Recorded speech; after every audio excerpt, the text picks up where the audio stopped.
தகைசால் தமிழர் நல்லக்கண்ணுவின் உடல் சென்னை மருத்துவக் கல்லூரி மாணவர்களின் மருத்துவ ஆராய்ச்சிக்காக தானம் செய்யப்பட்டது. இந்திய கம்யூனிஸ்ட் கட்சியின் முதுபெரும் தலைவரும் சுதந்திர போராட்ட தியாகியுமான நல்லக்கண்ணு நேற்று முன்தினம் காலமானார். அவரது உடல் பொதுமக்களின் அஞ்சலிக்காக சென்னை தியாகராய நகரின் பாலன் இல்லத்தில் உள்ள கட்சி அலுவலகத்தில் வைக்கப்பட்டிருந்தது. முதலமைச்சர் மு.க.ஸ்டாலின், கி. வீரமணி, உதயநிதி, வைகோ, செல்வ பெருந்தகை, ஓ. பன்னீர்செல்வம், விஜய் உள்பட பல அரசியல் தலைவர்களும் நடிகர்களும் பொதுமக்களும் நல்லக்கண்ணுவின் உடலுக்கு அஞ்சலி செலுத்தினர். சத்தியம் டிவியின் நிர்வாக இயக்குநர் ஐசக் லிவிங்ஸ்டோனும் நல்லக்கண்ணுவின் உடலுக்கு மலர் வளையம் வைத்து மரியாதை செலுத்தினார்.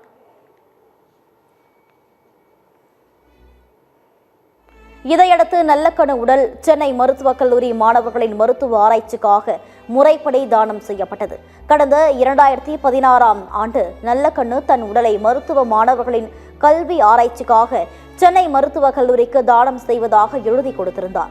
இதனையடுத்து டி நகரில் இருந்து நல்லக்கண்ணு உடல் பேரணியாக எடுத்து செல்லப்பட்டு சென்னை மருத்துவக் கல்லூரிக்கு முறைப்படி வழங்கப்பட்டது. மேலும் அவரது உடல் தானமாக வழங்கப்பட்டதற்காக சான்றிதழை மருத்துவக் கல்லூரி நிர்வாகத்தினர் வழங்கினர்.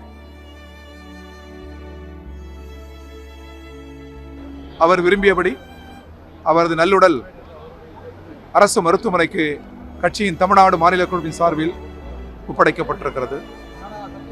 வாழ்ந்தபோதும் நாட்டுக்காக பயன்பட்ட அந்த புரட்சி வீரரின் உடல் மறைவுக்கு பின்னும் மருத்துவ உலகின் ஆய்வுக்காக பயன்படுவது என்பது மிகுந்த மகிழ்ச்சிக்குரியது.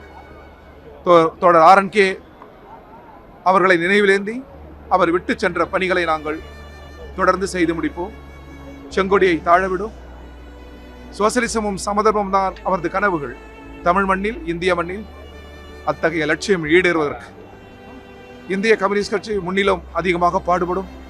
பல்வேறு முற்போக்கு சக்திகள், ஜனநாயக சக்திகள் அனைவரும் அவர் மீது கொண்டிருக்கிற அன்பை உணர முடிந்தது. அந்த மகத்தான சக்திகளின்